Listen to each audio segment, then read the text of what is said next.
जे नवं यावं ते लातूरला हवं. रत्नाकर औसेकर स्टुडिओज, व्यापारी धर्मशाळा, लातूर. विश्वासाने घेतलं जाणार एकच नावं, आवाजांचा बादशहा रत्नाकर औसेकर, व्यापारी धर्मशाळा कॉम्प्लेक्स, गांधी चौक, लातूर. व्यवसाय तुमचा, जाहिरात आमची, नफा तुमचा, प्रसिद्धी आमची. चला संपर्क करा. जे नवं यावं ते लातूरला हवं. रत्नाकर औसेकर स्टुडिओज, व्यापारी धर्मशाळा, लातूर. Ratnakar Ausekar podcast studio, Latur. मित्रांनो,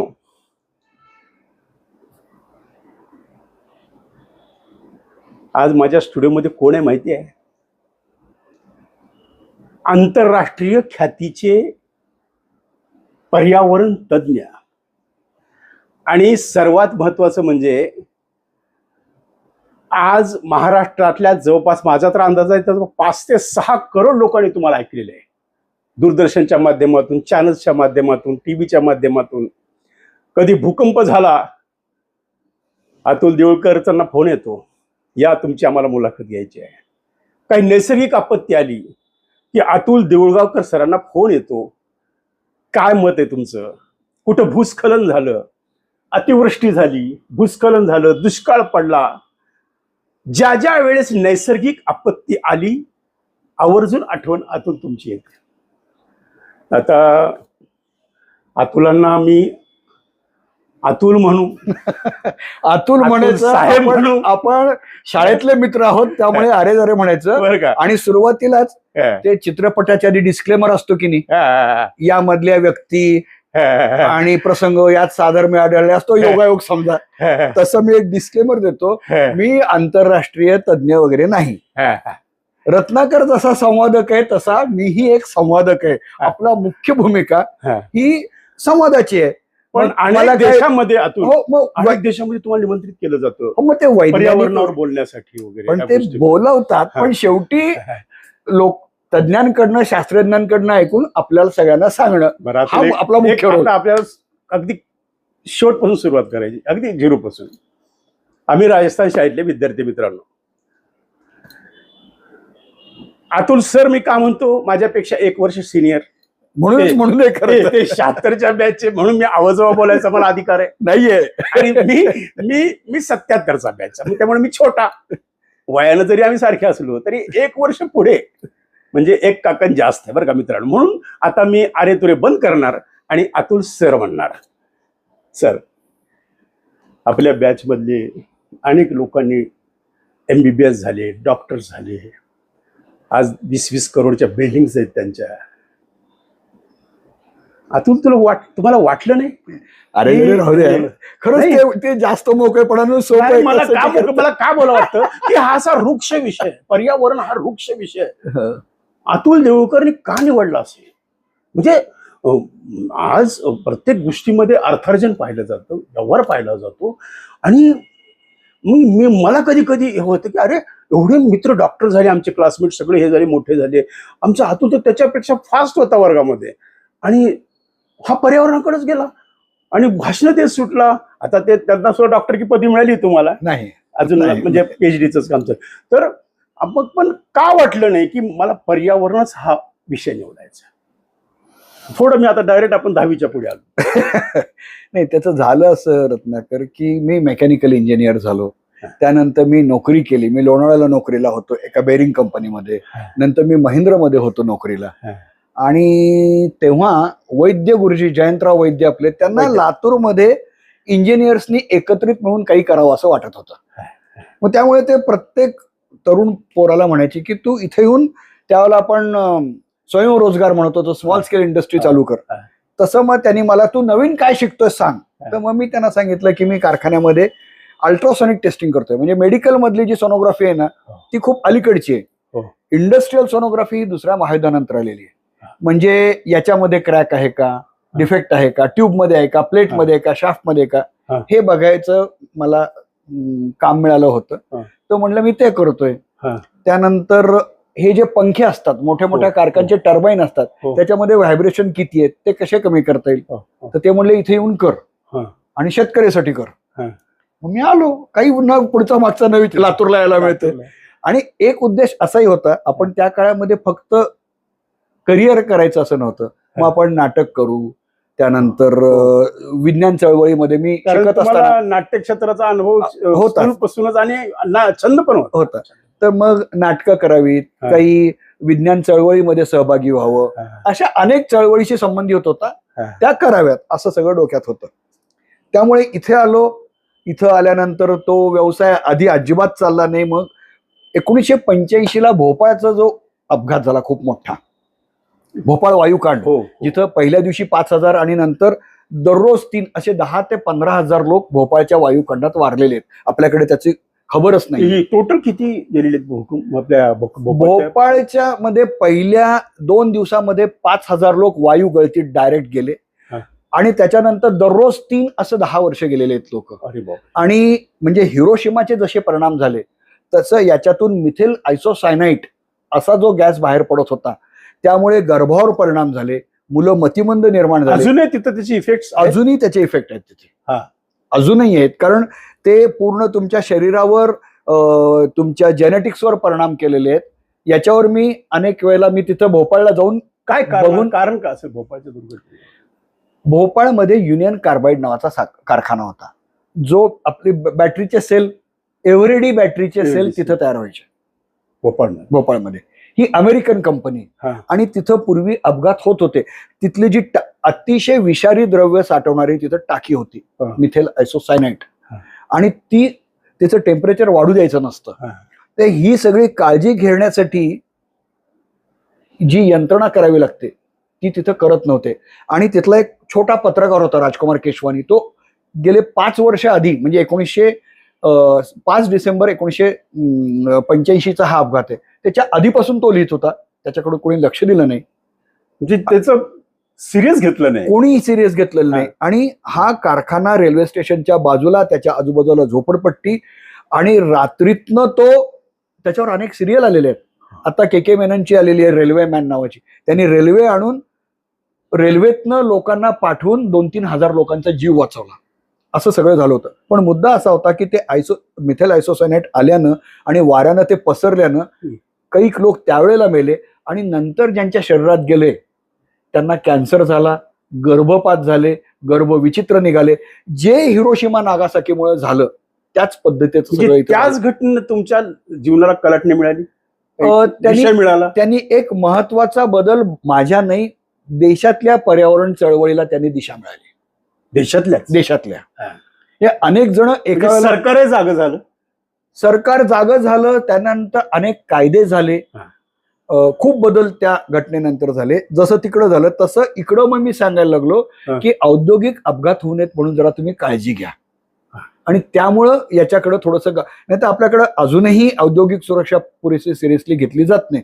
कामगार मेला तर कोणाला फरक पडत नाही. आपल्या आजूबाजूच्या कारखान्यात, मी नाव सांगत नाही, तुम्ही बघितलं असेल की टाकी गळाली आणि 15 जण भाजून गेले.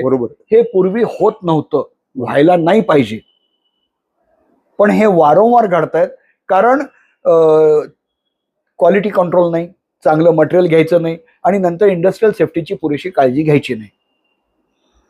झाल्यानंतर त्यांना कॉम्पेन्सेशन पण पुरेसं दिलं जात नाही. असे अनेक कारण आहेत. तर थोडक्यात त्या स्टोरीवरनं पुढे येताना मग नंतर हळूहळू माझा थोडासा व्यवसाय बरा चालत गेला. त्यातून माझं पोटापाण्याचं, आजही अनेक जणांना प्रश्न पडतो की माझं पोटापाण्याचं भागतं, मला सुद्धा पडला. तर माझं जे काही मिळतं पोटपाणी ते त्या कन्सल्टन्सीवर चालतं. आणि मग इतर वेळेला मी याचा उपयोग, मी हे ठरवलं होतं की मला वेळ पाहिजे, जो नोकरीत मिळत नव्हता ना तो व्यवसायात मला वेळ पाहिजे. म्हणून मी असा निवडला की मला 24x7 365 दिवस काम नकोच आहे.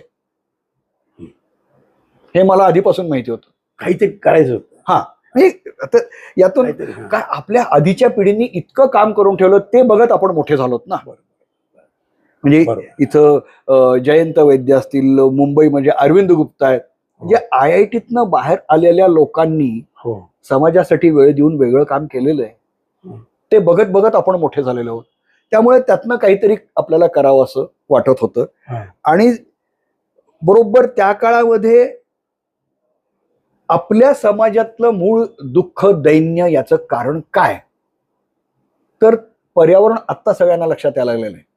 अजूनही पुरेसं लक्षात आलेलंच नाहीये. जर पर्यावरण श्रीमंत असेल तर तुमचा भाग श्रीमंत असतो, पर्यावरण दरिद्र असेल तर तुम्ही दरिद्र होणं स्वाभाविक म्हणजे आहे. आज जे संकट निर्माण झालेले आहेत पर्यावरणाचे, कुठं अतिवृष्टी तर कुठं दुष्काळ, कुठं येतोच आहे पाऊस, कुठं बिलकुलच नाही. म्हणजे ही जी याला कारणीभूत आपणच होत आहे. आपण स्वतः म्हणजे माणूस आहे असं म्हटलं जातं, पण तो प्रचार आहे. याच्या मागं एक 100 कंपन्या आहेत जगातल्या 100 कंपन्यांनी मिळून जगाचं वाटोळं चालवलेलं आहे. याचं कारण जग नेते चालवत नाहीत, या कंपन्या चालवतात. हे अनेक आंतरराष्ट्रीय परिषदांमध्ये जाऊन त्याच्या पाठीमागचं राजकारण समजून घेऊन आता लक्षात आलेलं आहे की देश कोणी चालवत असू दे, त्याच्या पाठीमागून सूत्र त्या कंपन्या करत असतात. त्यांनी जे जे काही करून ठेवलेलं आहे अनेक गोष्टी, त्यातलं एक गाभा काय, सूत्र काय, आपण सूत्ररूप शिकलोय शाळेपासून. तर ते बरोबर. दुसरं महायुद्ध 1946 साली संपलं. त्यानंतर जे देश स्वतंत्र झाले त्यांनी काय केलं की मुख्य तुमच्या नियोजनाचा भाग, तुमच्या देशाचं मुख्य प्लॅनिंग हे युद्ध सज्जता हे झालं. हा, रस्ते कशासाठी, रानगडा पटकन जावा म्हणून, रेल्वे कशासाठी, सगळं अम्युनिशन तिकडं टोकाला ह्याला जाऊ दे, कुठे बाउंड्रीला जाऊ दे वगैरे म्हणून. सगळं संशोधन हे युद्ध सज्जतेसाठी होतं. 2000 नंतर खरं तर आपण हवामान बदल हा जास्त मोठा धोका आहे जगाला पूर्णपणे. आणि आता अनेक शास्त्रज्ञ सांगतायत की 2100 साली तुम्ही किती आशा करा, काही करा, अतिशय कमीत कमी म्हणजे कदाचित 10% जनता 2100 साली असू शकेल. जवळ आलं, खूप जवळ आलंय. अरे बापरे. म्हणजे मी 2015च्या पॅरिस, सगळ्यात महत्वाची कॉन्फरन्स जी झाली पॅरिसला, जागतिक हवामान परिषद, तेव्हा सांगितलं होतं की येत्या 10 वर्षात जर आपण पृथ्वीचं तापमान 1.5 सेल्सिअसनं वाढू दिलं नाही पाहिजे, म्हणजे औद्योगिक क्रांतीला जे तापमान होतं ना त्याच्यापेक्षा 2024 साली 1.4 तापमान वाढलेलं आहे. आता जे बघतोय आपण ते त्याचे परिणाम. आता आपण पाहिलेले टीव्ही मध्ये दाखवत होते की ज्या देशांमध्ये आपण थंड हवेचं ठिकाण म्हणून लोक जात होते 44, तिथं 44, त्यांच्यासाठी ते खूप आहे, खूप आहे लंडनसाठी. आणि त्यामुळे आता त्याकडे आपण नंतर येऊ, पण ही जी उष्णतेची लाट येते आपल्याकडे 48 डिग्री टेम्परेचर जाते, त्या उष्णतेच्या लाटेकडे मी नंतर येतो. तर हे जे सगळं काही चाललेलं आहे ते इतक्या वेगानं वाढत जाणार आहे की शास्त्रज्ञ अपेक्षा करतात त्याच्यापेक्षा खूप वेगानं वाढत आहे. आणि याचं मुख्य कारण कार्बन उत्सर्जन आहे. ते कार्बन उत्सर्जन जगाचं 2025 पर्यंत कमी असं करायचं की पृथ्वीचं तापमान 1 अंशपेक्षा जास्त वाढू नये. यावर सगळ्यांनी जगाने 190 देशांनी ईव्ही गाड्या वगैरे सध्या होकार दिला होता, पण कोणीही हे केलेलं नाहीये. उलट हे वाढते युद्ध यामुळे कार्बन उत्सर्जन इतकं वाढत चाललंय आणि आता हे आपण झोपेत टकमक टोकाकडे चाललोय. हे यात अजिबात अतिशयोक्ती नाही. आणि हवामान बदलामुळे आपत्तीचा एक कॅलेंडर तयार केलं गेलंय. ते 2022 पासून कॅलेंडर तयार केलंय जगाचं आणि देशाचं. आपण देशाबद्दल बोलू. 2022 साली 365 पैकी 218 दिवस रोज कुठे ना कुठेतरी आपत्ती होती. आणि 2025 साली 365 पैकी 332 दिवस रोज कुठे ना कुठेतरी आपत्ती आहे. अतिवृष्टी, ढगफुटी, गारपीट, प्रमाण वाढतच आहे, चक्रीवादळ प्रमाण कमी प्रचंड वाढत आहे. म्हणून टकमक टोकाकडे जात होतो, म्हणून आपण टकमक टोकाकडे जातोय. आणि 2100 साली काय काय होईल तर एकही सदा हरित अरण्य, वर्षावन म्हणतो अमेझॉन, आपल्याकडचं सायलेंट व्हॅली, हे शिल्लक राहणार नाही. आणि आता आपलं शरीर आहे ना ते 35 पर्यंतचं तापमान टेम्परेचर सहन करू शकतं. 40 नंतर आपलं शरीर खूप थकायला लागतं आणि 41-42 ला शरीरातल्या रक्तवाहिन्या फुगायला लागतात, गुठळ्या तयार व्हायला लागतात आणि गुठळ्या फुटून सुद्धा आपण मरू शकतो. या उन्हाळ्यात आता दिल्लीमध्ये प्रचंड जाणवलं. साधारणपणे 2-3 हजार लोक दररोज जातात. आपले 90% कामगार उघड्यावर काम करतात. म्हणजे असंघटित कामगार कुठं काम करणार आहेत? वीटभट्टी कामगार कुठं काम करणार? शेतमजूर कामगार कुठं काम करणार? तर आता 45 हे नॉर्मल होणार आहे. नॉर्मल 2030 नंतर 45 हे नॉर्मल होणार आहे. आणि जास्तीत जास्त तापमान अधूनमधून 55 ते 60 पर्यंत जाईल. आपण जगणं अशक्य आहे त्याच्यामध्ये. जे नवं यावं ते लातूरला हवं. रत्नाकर औसेकर स्टुडिओज, व्यापारी धर्मशाळा, लातूर.